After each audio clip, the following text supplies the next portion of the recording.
ወፈራይኩ ሬኩ ግብረከ ዋንከርኩ ድምፅህን ሰማሁ ፈራሁ። እጃችሁን ከፍ አድርጉ። በስመ አብ ወወልድ ወመንፈስ ቅዱስ አሐዱ አምላክ አሜን። ክቡር መምህራችን ወንድማችን አንጋፋው የቤተክርስቲያናችን አገልጋይ ዘማሪ እስጢፋኖስ በዝማሬ ያገለገልከን፣ እንዲሁም ወንድማችን ራቅም ብላችሁ ቀረብም ብላችሁ ዕለተ ዓርብን ምክንያት በማድረግ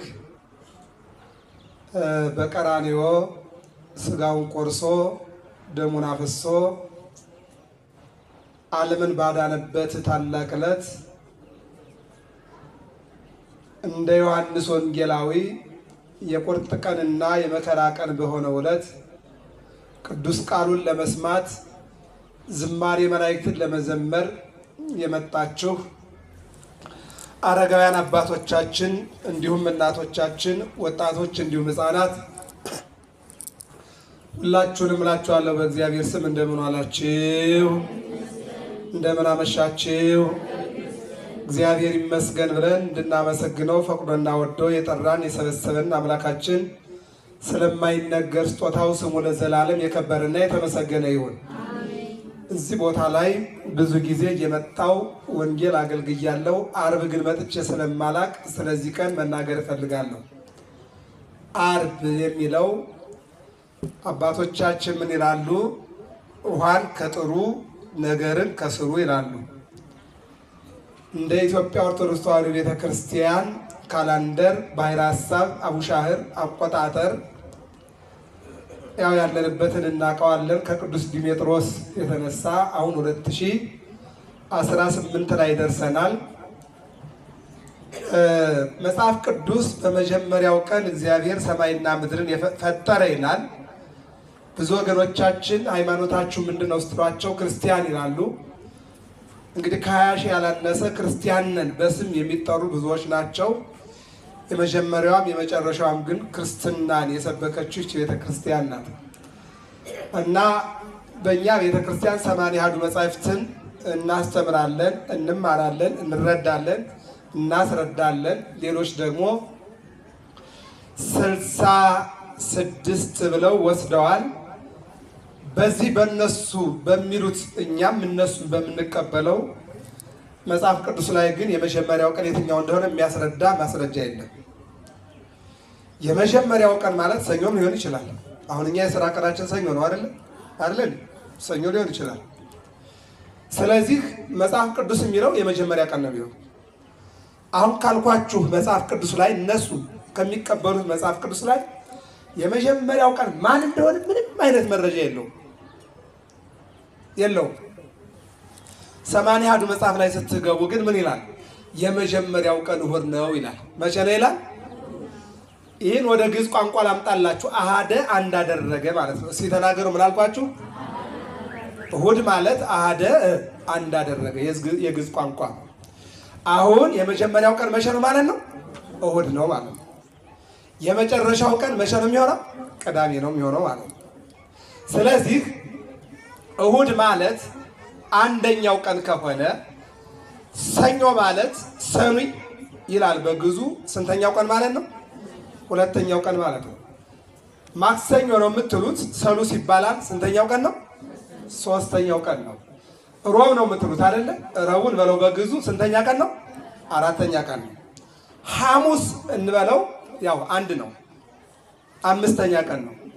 ዓርብ ግን ግዕዝም አይደለም አማርኛም አይደለም፣ የነሱ ቋንቋ ነው፣ ግሪክኛ ነው። ዓርብ ማለት የመጨረሻው ቀን ማለት ነው። የመቼኛው ቀን? የመጨረሻው ቀን ማለት ነው ዓርብ ማለት። የመጨረሻው ቀን የሚለው በሶስት ትርጓሜ ያሳያችኋለሁ፣ ግን ቀኑን እንጨርሰው። ዓርብ ማለት የመጨረሻው ቀን ማለት ነው። ቅዳሜ ማለት አሁንም ምንድነው? የቀደመችው ማለት ነው። ምን ማለት ነው?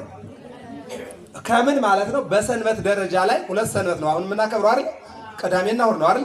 የመጀመሪያዋ ሰንበት ግን ማን ማለት ነው? ቅዳሜ ናት ማለት ነው። በምን ደረጃ ከተባለ በስያሜ ደረጃ ነው። የምትቀርመዋ ግን ሰንበት እሑድ ናት የምትቀርመው። በዕለት አፈጣጠር የሚቀርመው ማን ነው? እሑድ ነው አይደል? እሑድ ነው የሚፈጥረው። አንደኛዋ ቀን ነው የምትቀርመው። ግን ሰንበትን እረፍት አድርጉ ብሎ ዘጸአት ምዕራፍ 20 ዘዳግም ምዕራፍ 5 ላይ በምናየው ግን ሰንበት እረፍት ብሎ ያስቀመጣት ማንን ነው? ቀዳሚትን ነው። ይችኛዋ ዕለተ ሰንበት ደግሞ ሰንበትነቷን ይዛ የመጣችው ደግሞ በአዲስ ኪዳን ነው። እየሰማችሁ ነው አይደለ? ግን የመጀመሪያዋ ቤት ማለት መነሻው ግን የዓለም ለምሳሌ እንመጣበታለን። መነሻን ትምህርታችን እሱ ስለሆነ የመጀመሪያው ቀን ግን እሑድ ነው ማለት ነው። በአጭሩ ግን እኔ የፈለኩት አሁን የዚህን ቀን የጉባኤውን ቀን ነው መናገር ነው የፈለኩት። ከኔ ጋር ናቸው አይደል? እግዚአብሔር ከሁላችን ጋር አይሁን። አሁን እሑድ የመጀመሪያው ቀን ከሆነ፣ ዓርብ ደግሞ ስድስተኛው ቀን ከሆነ፣ ቅዳሜ ደግሞ ሰባተኛው ቀን ከሆነ ዓርብ ማለት ምን ማለት ነው የሚለውን ነገር ወስደን ወደ እርሳችን እንመለሳለን ማለት ነው። ዓርብ ማለት የመጨረሻው ቀን አልኳችሁ። የምኑ ቀን? በጣም ጥሩ። እግዚአብሔር አምላክ ከእሑድ ጀምሮ እስከ ዓርብ 22 ስነ ፍጥረት ፈጠረ። ስንት ስነ ፍጥረት? 22። መቼ ነው የጀመረው? ተናገሩ እንጂ። መቼ ነው የጀመረው? መቼ ነው የጨረሰው? አሁን የፍጥረት መጨረሻ ትባላለች ማለት ነው። ሰማችሁኝ አይደል? መቼ ነው የጀመረው? መቼ ነው የጨረሰው? አለቀ። ዓለም ላይ ያለውን ስነ ፍጥረት ከላይ በሰማይ ከታች በምድር መተተታይት በባህር ውስጥ ያለውን ስነ ፍጥረት በድምር ውጤት 22 ይባላል። 22ቱን ከእሑድ ጀምሮ እስከ ዓርብ ፈጠረና ጨረሰ ማለት ነው። አሁን ዓርብ የምን ቀን ነው ማለት ነው? የመጨረሻ ቀን። የምን ቀን ነው አልኳችሁ? ያዙ። ሁለተኛው 600 ሺህ እስራኤላውያን ያው የያዕቆብ ልጆች ናቸው። እርስ በርሳቸው እየተጠላለፉ እንደኛ ማለት ነው። እንደውም አሁን እኛ ወንዝ የተሻገረ ደንበር የደፈረ ምንም አይነት ኃይል የለም አለ እንዴ? የለም። ኢትዮጵያ ላይ አዎ ምናልባት በአውሮፕላን ምናልባት በመርከብ ለጉብኝት በቪዛ ወይም ደግሞ በፓስፖርት መጥተው ሰላማዊ ነን ብለው ሀገር ከሚጎበኙት በስተቀር መሳሪያ ይዞ ጦር ሰብቆ ወታደር አስከትሎ ኢትዮጵያን አሁን የደፈረ ኃይል አለ እንዴ? የለም። ትናንት ነበረ፣ ጣሊያን ነበረ፣ ዮዲት ጉዲት ነበረች፣ ግራኝ መሐመድ ነበረ። ሁሉም አልፈዋል አይደል? ኢትዮጵያ ግን አለች። እስቲ አመስግኖት እግዚአብሔር። ኢትዮጵያ ግን አለች። አዎ እንደ ኦርቶዶክስ ተዋሕዶ ሃይማኖት እንደ ቤተክርስቲያናችን ብዙ በዚህች ቤተክርስቲያን ላይ ብዙ ጠላቶች ተነስተዋል። እነሱ አልፈዋል። ቤተክርስቲያን ግን አለች። አሁንም አሉ የቤተክርስቲያን ጠላቶች አሉ። አንገት የሚቆርጡ፣ እግር የሚሰብሩ፣ በጦር የሚወጉ፣ በምንፍቅና የሚወጉ፣ በክደት የሚወጉ አሉ። እነሱ ግን ያልፋሉ። ቤተክርስቲያን ግን ትቀጥላለች። ለቤተክርስቲያን በደሙ ቤዛዋ ወበባይ ዘወይዘ እምገቦሁ አጥመቃ፣ ከጎኑ በፈሰሰው ደሙ ቤተክርስቲያንን ተክሏታል። ከጎኑ በተገኘው ማየገቦ ክርስትናን እንዲቀጥል እግዚአብሔር አድርጓል። የቤተ ክርስቲያን ተቃዋሚዎች ያልፋሉ፣ ቤተ ክርስቲያን ግን ትቀጥላለች። ክብርና ምስጋና ለመድኃኔዓለም ይሁን። ይህን ማለት ነው። ስለዚህ 600 ሺህ እስራኤላውያን 430 ዘመን ከግብፅ ቆይተው የኤርትራን ባህር ተካፍለው ማነው ተሻግረው በእግዚአብሔር ፈቃድ በቅዱስ ሚካኤል ጠባቂነት በሙሴ መሪነት በኢያሱ አጽናኝነት በአሮን ባራኪነት ተሻግረዋል። እነዚህ እስራኤላውያን የኤርትራን ባህር ተሻግረው ካለፉ በኋላ ራባቸው። ምን አላቸው? ራብ አለኛ ጋር የኑሮ ውድነቱ፣ የሀብት ክፍፍሉ፣ የስልጣን ክፍፍሉ እንደምታውቁት ሀብትና ስልጣን አንድ አካባቢ ነው ያለው። ኑሮ ደግሞ ብዙ አካባቢ ነው። እየሰማችሁ ነው? አዎ፣ ካለበት አካባቢ በጣም አለ፣ ከሌለበት አካባቢ ደግሞ በጣም የለም። ለዚህ ነው እንዴት ነው የምትኖረው ሲባል አኗኗሪ እንጂ ኗሪ አይደለም ይላል። እየሰማችሁ ነው አይደል? ያ ስለሆነ ነው። በቃ እውነት ነው። አሁን ገበያውን ተመልከቱ። የገበያው ሁኔታ እንደ ኖህ መርከብ ወደ ሰማይ እየወጣ ነው ያለው። ምንድን ነው ካላችሁ ነጋዴዎች ትንሽ ናቸው፣ ገዢው ግን ብዙ ነው። ባለስልጣኖቹ ትንሽ ናቸው፣ ስልጣን የሌለው ግን ብዙ ነው። ባለሀብቱ በጣም ትንሽና ትንሽ አካባቢ ነው ያለው። ነገር ግን ሀብት የሌለው ግን ትንሽ ነው። ሌላም ልውሰድላችሁ። ኢትዮጵያ ላይ ደሞዝ በእርግጠኝነት ልንገራችሁ 80% ትንሽ ደሞዝ ሲሆን 20% ነው ትልቅ በትልቅ ኑሮ የሚኖረው። እየሰማችሁ ነው አይደል? ብትጠይቁት በቃ ትንሽ ነው ደሞዝ። የመንግስት ሰራተኛውን ምኑንም የት ዶክተር በሉት ምኑንም ብትጠይቁ ትንሽ ነው ደሞዝ። እንደ ቤተ ክህነት የምትሄዱ እንደዛ እና አሁን እስራኤላውያን የኤርትራን ባህር ትናንት ጥያቄያቸው ምንድን ነበር? ከግብፅ ወጥቶ ወደ ከነዓን መሻገር ነው። ከመከራ ወጥቶ ወደ ደስታ ማለፍ ነው። ከጠላት እጅ ወጥቶ ወደ ወገን ማለፍ ነው። ከአምልኮተ ጣዖት ወጥቶ ወደ እግዚአብሔር ማለፍ ነው። ከግብፅ ወጥቶ ከነዓን መሻገር ነው። ይልቁንም ደግሞ ጦብ ከመፈንቀል፣ ድንጋይ ከመፍለጥ፣ ጭቃ ከማብኳት፣ ፒራሚዶችን ከመስራት ወደ ሀገራቸው አልፈው ቆፍሮ መብላት የትናንት ዓላማቸው ነበር። ተሳካላቸውና በእግዚአብሔር አለፉ። ክብርና ምስጋና ለመድኃኒዓለም ይሁን። እግዚአብሔር አሳላፊ ስለሆነ ካለፉ በኋላ ግን ሁለት ነገር ጠየቁ። ስንት ነገር? ሁለት ነገር ጠየቁ። አንደኛው ምግብ ነው። ሁለተኛው ደግሞ መጠጥ ነው። አዎ እግዚአብሔር ሰውን ሲፈጥረው 4 መሰረታዊ ስጦታ ሰጥቶታል። እንዳትረሱ ይህን ያዙት። አሁን ዓለም የሚጨነቅባቸው እንደዚህ 4 ነገሮች ናቸው። የመጀመሪያው ልብስ ነው። ምንድን ነው? ሁለተኛው መጠለያ ነው። ምንድን ነው? ቤት ነው። ሶስተኛው ምግብ ነው። ምንድን ነው? አራተኛው ኦክስጅን አየር የምንተነፍሰው ነው። ሰው ለሰው ልብስ ሊሰጥ ይችላል፣ እውነት ነው። ሰው ለሰው ምግብ ሊሰጥ ይችላል፣ እውነት ነው። ሰው ለሰው ቤቱ ሊሰጥ ይችላል፣ እውነት ነው። ኦክስጅን አየር ግን መስጠት አይቻልም። ይቻላል? አይቻልም። አይተነዋል። በኮሮና ዘመን እያንዳንዱ እዚህ ውስጥ ብዙ ነርሶች፣ ዶክተሮች ትኖራላችሁ። በቤትሽ ተኝና አዳምጪ ነው አይደል እንዴ? አነሰን ኦክስጅን ነው የተባለው። 8 ቢሊየን ፈጥሮ ግን ኦክስጅን ያላነሰው መድኃኒዓለም ብቻ ነው። ክብርና ምስጋና ለስሙ የቤተልሔም። ስለዚህ ኤርትራን ከተሻገሩ በኋላ ሁለት ጥያቄ ጠየቁ። ስንት ጥያቄ? ምንና ምንድን ነው? ምግብና ውሃ ነው። ሙሴ ያሉት አቤት አለ።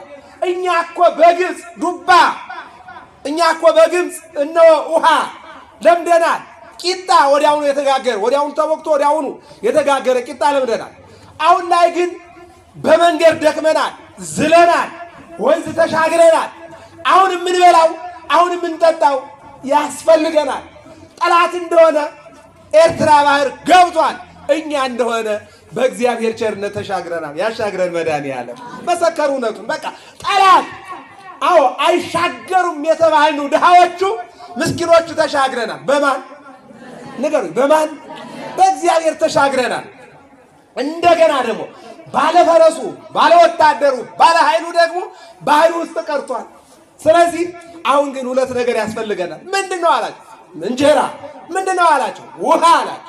የሚገርም ነገር ህብስተ ሰማይ ዘአውረደ በገዳም ይላል። ወደ እግዚአብሔር እጁን ዘረጋና አይኑን ገለጠና እግዚአብሔርን ጠየቀ። እግዚአብሔር ይችላል አይችልም? አዎ ይችላል።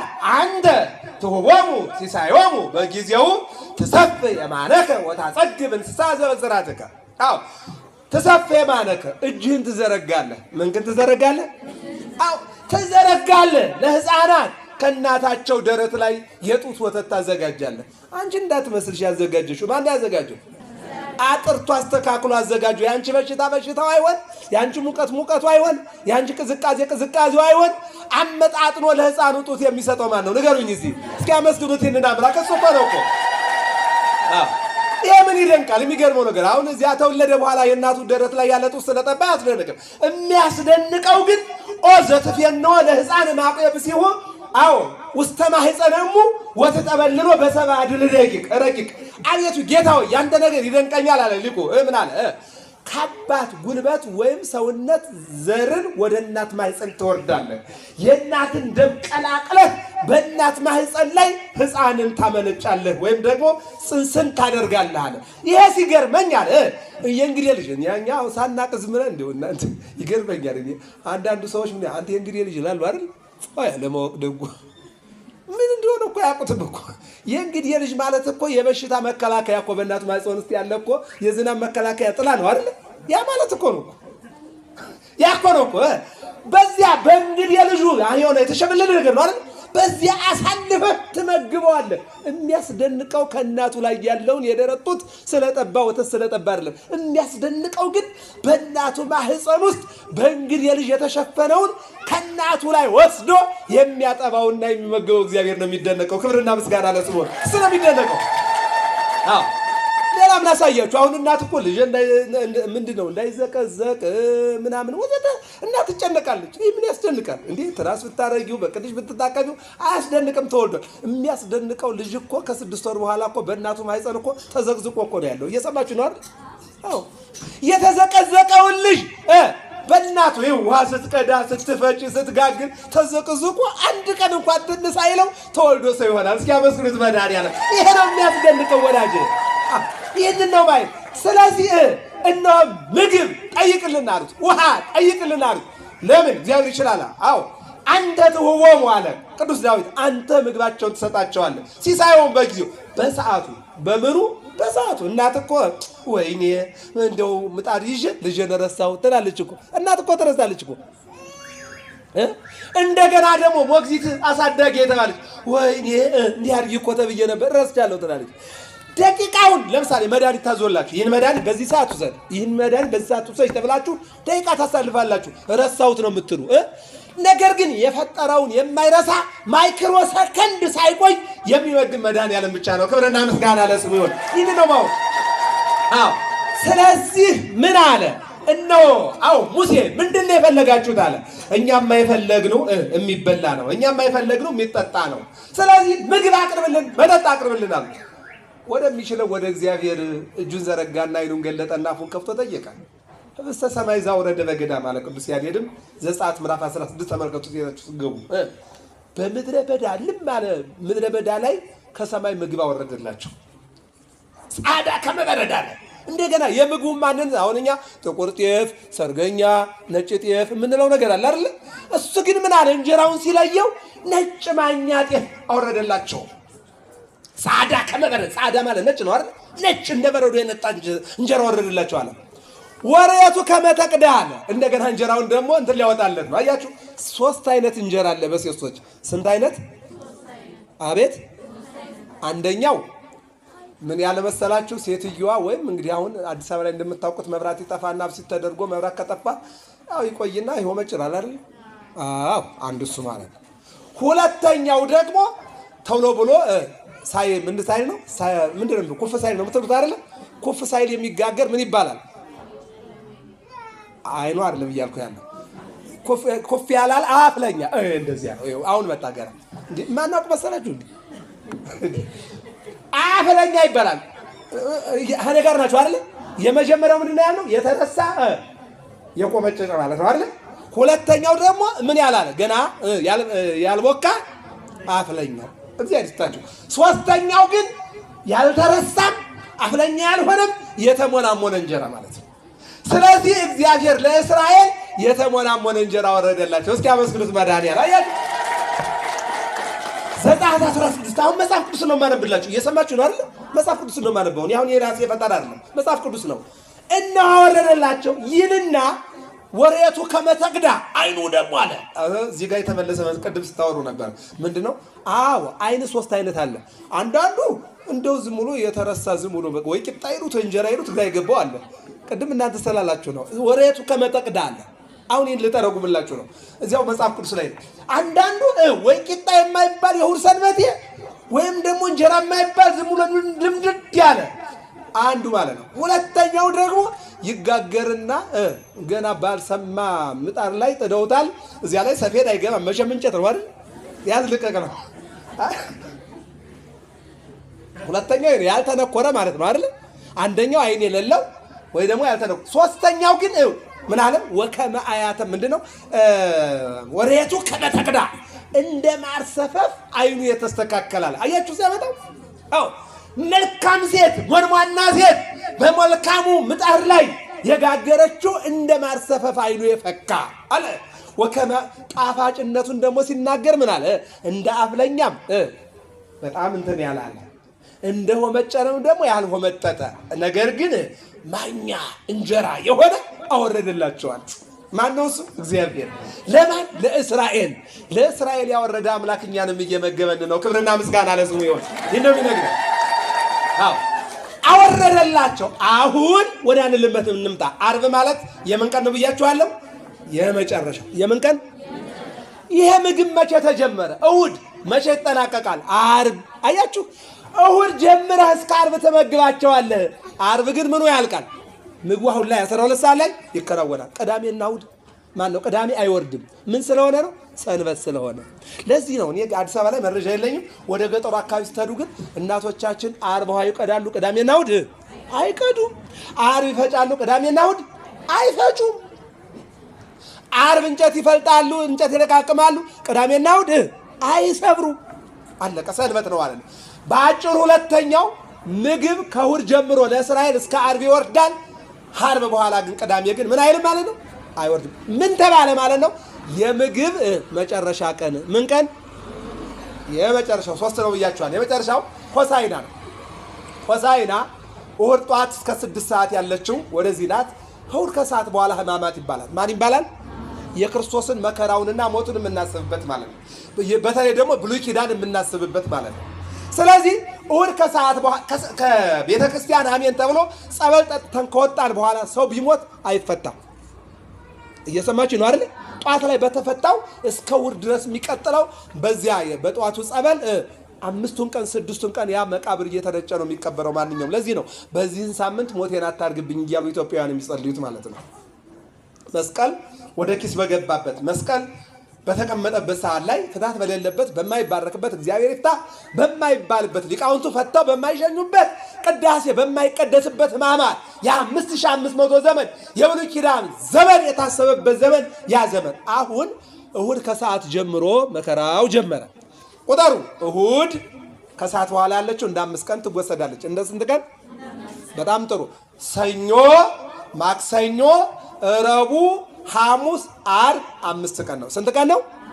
5500። አያችኋት? 5ቷ ቀን 5 ናት። ከሰዓት በኋላ ያለችው ደግሞ 5ቷ ደግሞ 5500 የምትለዋን ታመጣለች። አሁን ይሄ ምን ሳምንት ነው? የመከራ ሳምንት ነው። መቼ አለቀ? ዓርብ አለቀ። ምን ይባላል? መከራ የተፈጸመበት ዘመን። በምን ተፈጸመ? ተፈጸመ ተስፋ አበው በማርያም ድንግል ወበቀራንዮ ተተክለ መድኃኒት መስቀል። የአበይት ነቢያት፣ የደቂቀ ነቢያት፣ የቃል ነቢያት፣ የጽሑፍ ነቢያት አምላክ ይወለዳል፣ ድንግሏ ተወልደዋለች፣ ድንግል ትወልዳለች፣ አምላክ ይወለዳል፣ አምላክ ሰው ይሆናል፣ ሰው አምላክ ይሆናል የተባለው የነቢያት ትንቢት ተስፋ ተፈጽሞ በቀራንዮ ላይ እሑድ ጀምሮ እስከ ዓርብ ያለው መከራ፣ ክሱ፣ መደብደቡ፣ መገረፉ፣ መሰቀሉ፣ መቸንከሩ፣ በላዩ ላይ ምራቅ መተፋቱ ተጠቃሎ ዓርብ 6 ሰዓት እስከ 9 ሰዓት በኋላው ችሎት እንበለው አይደለ? የመስቀል ላይ መከራ እነሆ መድኃኔዓለም ሥጋውን ቆርሶ ደሙን አፈሶ ዓለምን አዳነ። መከራ በዚህ ተጠናቀቀ። ዓርብ ማለት የመከራ ማጠናቀቂያ ቀን፣ መፈጸሚያ ቀን ማለት ነው። በዚህም ቀን ቅድም እንግዲህ ዘማሪ እስጢፋኖስ ሲናገር ሰምቸዋለሁ። የሰማዕታት 2 ወጣቶች በዚህ ቦታ ላይ አርፈው በእነሱ ምክንያት እግዚአብሔር አምላክ ቅዱስ ገብርኤልና ቅድስት አርሴማን እዚህ ቦታ ላይ አምጥቶ አስቀመጠ። በዚህ ቀን ምንድነው እዚህ አካባቢ የነበረው ሰው ጥያቄ የመከራው መጨረሻ የሚል ጉባኤ ተዘጋጀ ማለት ነው። አመስግኑት መድኃኔዓለምን። እንግዲህ ነው ነጥብ። ይህን ካልኳችሁ ብዙ ደቂቃ ቅድም ተነግሯል። ቅድም ከገና ከልደት ጀምሮ እስከ ትናንት ያለውን ቄሴ ያብራራ ሲነግራችሁ ሰምቻለሁ። የተነው አካባቢ ሁኜ አሁን እኔ የምናገረው ዛሬ ስለ ልደቱ ብቻ ነው። ስለምኑ ብቻ ነው? እስኪ ተናገሩ። ድምፅህን ሰምቼ ፈራው። ትንሽ ደቂቃ ነው የምንጠቀመው። እዚህ ጋር ያየሁት ነው ደቂቃ 15 ደቂቃ ብቻ ተማምረን እንደናደሩ ነው የምላችሁ። እየሰማችሁ ነው አይደል? ግን እንዲቆነጥጥ አትበሉ። 15 ደቂቃ እንደዚህ እያስተማርኩ የሚቆነጥጥ ሰው ካለ ችግር አለ ማለት ነው። እየሰማችሁ ነው አይደል? አዎ። ስለዚህ እስኪ ተናገሩ ርዕሱን። ድምፅህን ሰምቼ ፈራው። ትንቢተ ዕንባቆም ተናገሩ እንጂ። ትንቢተ ዕንባቆም ምዕራፍ 3 ቁጥር 1። እግዚአብሔር ከሁላችን ጋር ይሁን። በነገራችን ላይ ዕንባቆም ማለት ዕንባይቁም ማለት ነው። የኢትዮጵያን ዕንባ ያቆምልን መድኃኔዓለም። የሕፃናቱን እንባ ያቆምልን፣ የእናቶችን እንባ ያቆምልን፣ የአረጋውያኑን እንባ ይገድብልን። መድኃኒዓለም እንባ ይቁም ማለት ነው። ይህ ነቢይ ከክርስቶስ ልደት ከ400 ዘመን በፊት የነበረ ከ12ቱ ደቂቀ ነቢያት መካከል ነው። በነገራችን ላይ ነቢያት 15 የቃል ነቢያት፣ 16 የጽሑፍ ነቢያት፣ 31 ነቢያት አሉ። ስንት ነቢያት? አሁን ከዚህ ውስጥ 12ቱ ደቂቀ ነቢያት ናቸው። ከ12ቱ አንዱ ማን ነው? ዕንባቆም ነው። ዕንባቆም አሁን ምን አለ የምትለዋን አጭር ነገር ብቻ ተነጋግረን ነው የምንጨርሰው። ምን አለ? እግዚአብሔርን ከመለመንና ከማመስገን ጋር ዕንባቆም የተናገረው ትንቢት፣ የተነበየው ትንቢት፣ የተናገረው ቃል፣ የጻፈው መጽሐፍ ይሄ ነው ይላል።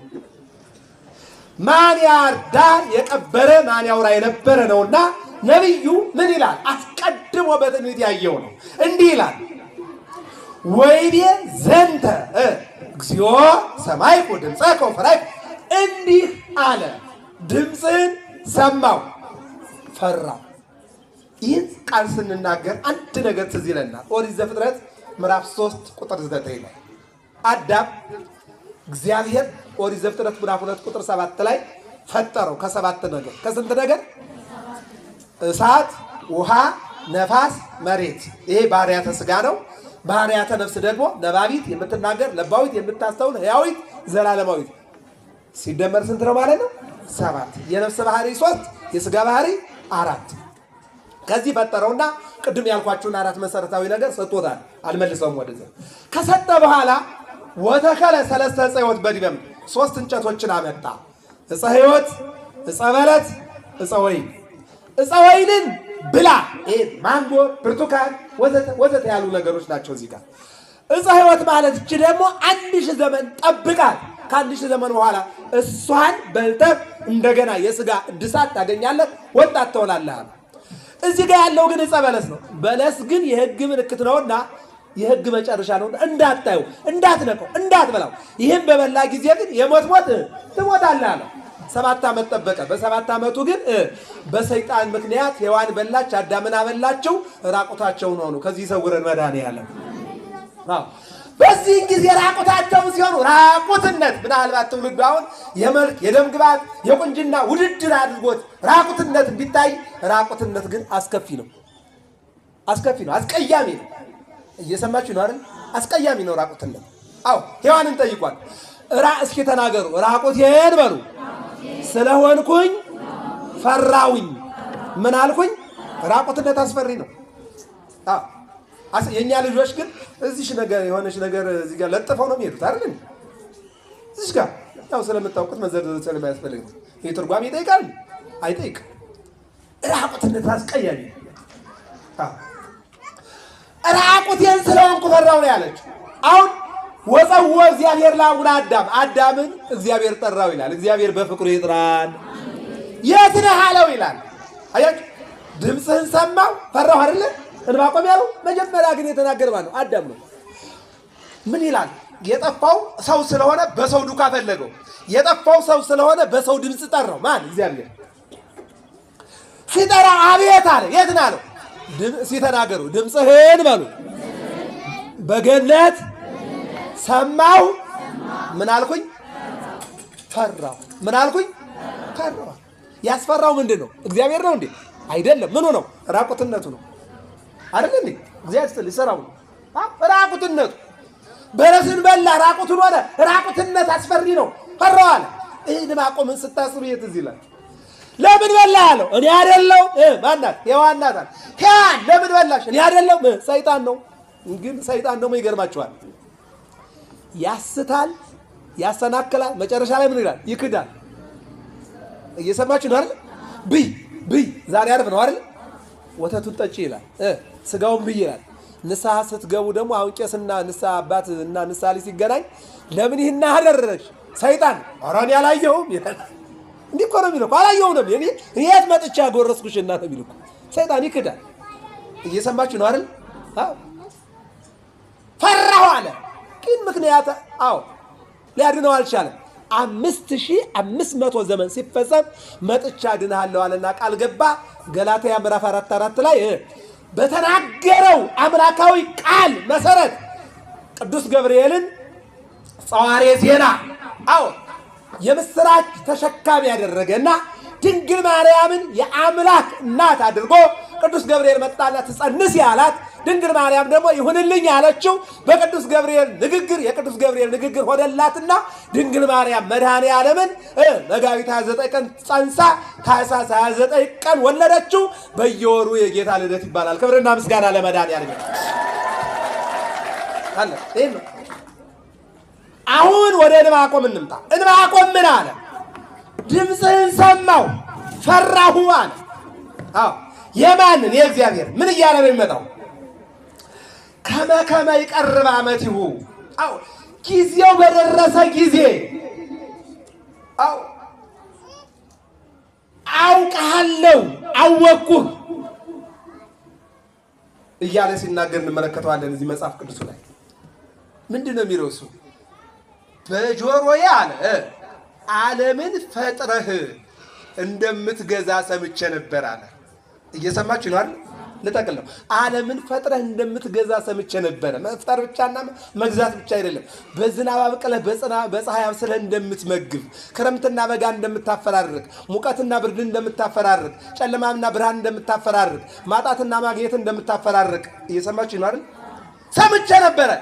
አሁን ላይ ደግሞ እነሆ ይህንን ዓለም ደግሞ መልሰህ ስትጠቀልለው አየሁ አለ። በትንቢት የራቀው ቀርቦ ተመለከትኩ አለ።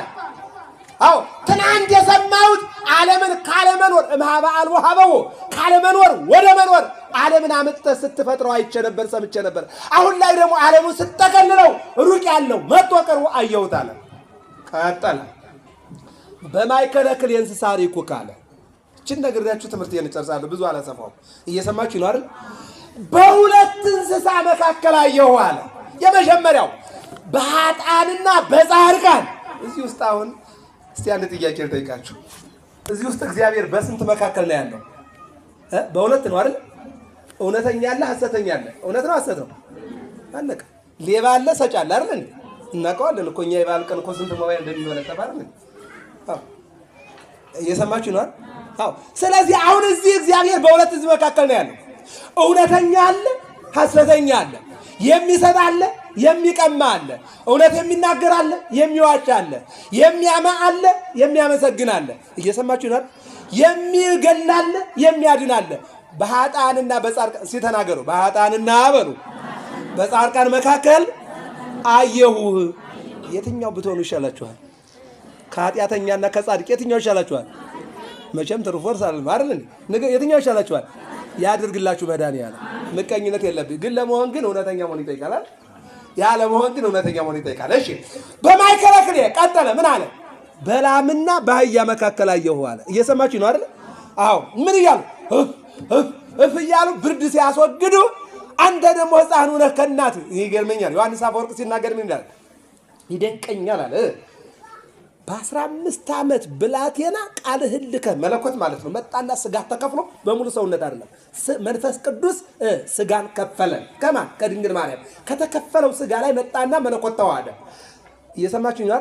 ያ የተዋሃደው አምላክ ሰው ሆነ፣ ሰው አምላክ ሆነ። ሲሆን ደግሞ እንደየ አርቅ መንበረ ስብሐቲሁ ፈጣሪነቱን አምላክነቱን ሳይለቅ መጣና ውስተ ማኅፀነ ድንግል ሀደረ ቃል። ያ ቃል መጣና በማኅፀነ ድንግል ማርያም አደረ ይላል። ያደረው ደግሞ ምን አለ? ተወለደ ይላል። የተወለደው አለ በድንግሏ ነው አለ። ሕዝቅኤል 44 ላይ ተመልከቱት። የተዘጋ በር አየሁ፣ ቀይ ጎልማሳ ገባ፣ ቀይ ጎልማሳ ወጣ፣ በሩ ግን ተዘግቶ ይኖራል አለ። ገባ ማለት ተጸነሰ ነው፣ ወጣ ማለት ተወለደ ነው። ተዘግቶ ይኖራል ማለት ድንግል ናት ማለት ነው። እየሰማችሁ ነው አይደል? ይሄ ነው ሕዝቅኤል ተናግሮ። ስለዚህ ምን አለ? እኔ ይገርመኛል አለ በድንግልና ተጸንሰ በድንግልና መወለድ ሲደንቀኝ አለ ከድንግሏ ጡት ላይ ወተት አረካለ። እየሰማችሁ ነው አይደል? ወተት አረካለ። እንደገና ዘያሲተውካፍ የሚሰጥ የሚቀበል ማለት ነው ጡቷ ላይ። ምክንያቱም እስቲ አንድ ጥያቄ ልጠይቃችሁ። አንዲት እናት እዚህ መካከል ላይ ልጅ እንደወለዱ እሳቸው ቢሞቱ የ20 ዓመት ልጅ ብትኖራቸው ያቺ ልጅ የእናቷን ልጅ ማጥባት ትችላለች? አትችልም? አትችልም። ድንግል ስለሆነች አትችልም። እናት ግን ልጇ ወልዳ ብትሞት ማጥባት ትችላለች? አትችልም? ትችላለች፣ ታጠባ ኑራለችና። ስለዚህ ከድንግሏ ላይ ጡት ላይ ወተት አረክ። እንደገና የሚገርመኝ አለ ለእሷ የሰጠኸውን ወተት ደግሞ አዙረህ ጠባኸው። እስኪ አመስግኑት መድኃኒዓለም። አያችሁት? ሀሊ ወጠዋል ጠባኸው አለ። ይሄ ይገርመኛል አለ። በአጭሩ በላሞችና በአህዮች መካከል ቀጠለ። በዮሴፍና በሰሎሜ መካከል ቀጠለ። በመላእክትና በእረኞች መካከል ቀጠለ። የሚገርመው ነገር ምን አለ? ዛሬው ገና ስለሆነ ነው። እየሰማችሁ ነው አይደል? ትምህርቱን ቅድም ከቄሴ ከልደት ጀምሮ እስከ ትናንት አድርጎ እንደ ቦይ ውሃ አምጦ ነግሯቸዋል። ወደዚያ ውስጥ መግባት አልፈልግም። ያው ዘመነ አስተሪዮ በነገራችን ላይ ኤጲፋንያ ይባላል። ኤጲፋንያ ማለት ግሪክኛ ነው። ወደ ግዙ ስናመጣው አስተሪዮ ማለት ነው። አስተሪዮ ማለት ደግሞ የመገለጽ ዘመን ማለት ነው። መታየት ማለት ነው። ታየ ማለት አምላክ ተወለደ ማለት ነው። ይሄ አጭር ነገር ነው። እየሰማችሁ ነው አይደል? አሁን ግን ምንድነው የሚለው? ቤተልሔም ላይ ዮሴፍና ሰሎሜ ሲስሙህና ሲያቅፉ አየናል። ቀራንዮ ላይ ሄደና በጥጦስና በዳክርስ በፈያታዊ ዘይማንና ዘጸጋም መካከል ላይ በመስቀል ላይ ተሰቅላ አየን። ቤተልሔም ላይ እናት ደረን ላይ ጡት እየጠባ ዮሴፍ በዚህ ሰሎሜ በዚህ ሆነው ሲያጽናኑ አየን። ቀራንዮ ላይ ደግሞ ተለወጠ። የቤተልሔሙ ሕፃን የቀራንዮ በግ ተሰቅሎ ደሙ ሲፈስ አየን ማለት ቀጠለ። ቤተልሔም ላይ መላእክትና እረኞች አንድ ሆነው ሲዘምሩልህ አየን አለ። ቀራንዮ ላይ ዮሴፍና ኒቆዲሞስ በመፍታት ሲገንዙ አየው አለ። ቀጠለ። ቤተልሔም ላይ እነሆ ብሉይ ኪዳንና አዲስ ኪዳን መፈራረቂያ ሆኑ። ብሉይ ኪዳን አስወግደ አዲስ ኪዳን ተካለ። ቀራንዮ ላይ ደግሞ ሞትን አስወግደ ሕይወትን መሰረት ካለ ክብርና ምስጋና ለመድኃኒዓለም ይነሚናገር